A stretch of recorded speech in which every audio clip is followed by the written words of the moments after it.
chantier qui nous a été confié par le propriétaire d'aménager sa forêt. On procède avec un devis de chantier, des données dans les GPS qui sont utilisées par le technicien, par le GPS et aussi par l'entrepreneur dans sa machine.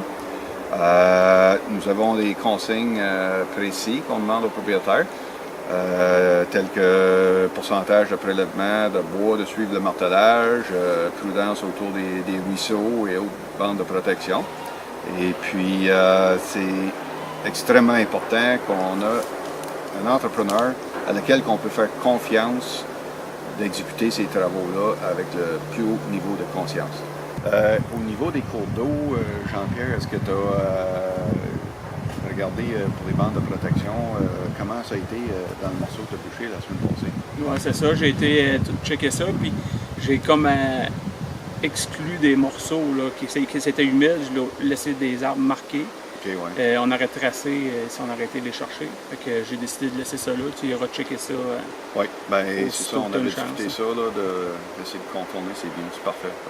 Jean-Pierre, ici, on avait prévu avoir une distance entre les chemins d'environ 20 mètres. Fait que je voulais juste savoir comment vous allez vous prendre pour s'assurer qu'on respecte ce critère-là. Oui, c'est ça. Quand on a commencé au bord, j'ai ajusté le GPS à 20 mètres. Okay. Fait qu'on n'a pas le choix. La trail, la machine est localisée au centre. Puis j'ai un cercle autour de ma machine qui dit que j'ai 20 mètres égal à mon autre chemin. OK, parfait.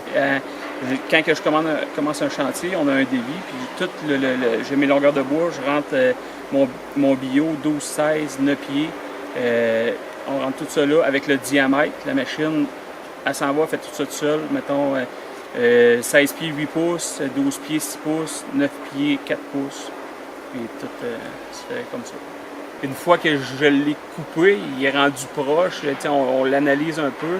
Là, c'est comme on coupe où sont les défauts, puis on vire ça sur tous les côtés pour venir à bout de sortir là, le plus de qualité possible. Les éléments, pas d'ornière, pas d'arbres cassés. Moi, j'aime ça checker quand je me vire, je regarde le boisé, puis je vois pas d'arbres cassés, de branches tout croche partout. C'est surtout ça, que tout le monde soit satisfait du parc, que tout le monde est content. Et au niveau de l'entrepreneur aujourd'hui, c'est rendu hyper important que l'entrepreneur soit consciencieux parce que tout se déroule très rapidement avec la machinerie qu'on a aujourd'hui. Puis ça prend les entrepreneurs qui sont consciencieux des travaux qu'ils font, de la qualité qu'ils font, puis qui soient soucieux de qu'est-ce que le propriétaire veut avoir sur le terrain. Les terres à bois pour les propriétaires sont précieux, puis ils ne veulent pas lâcher ça dans les mains à n'importe qui.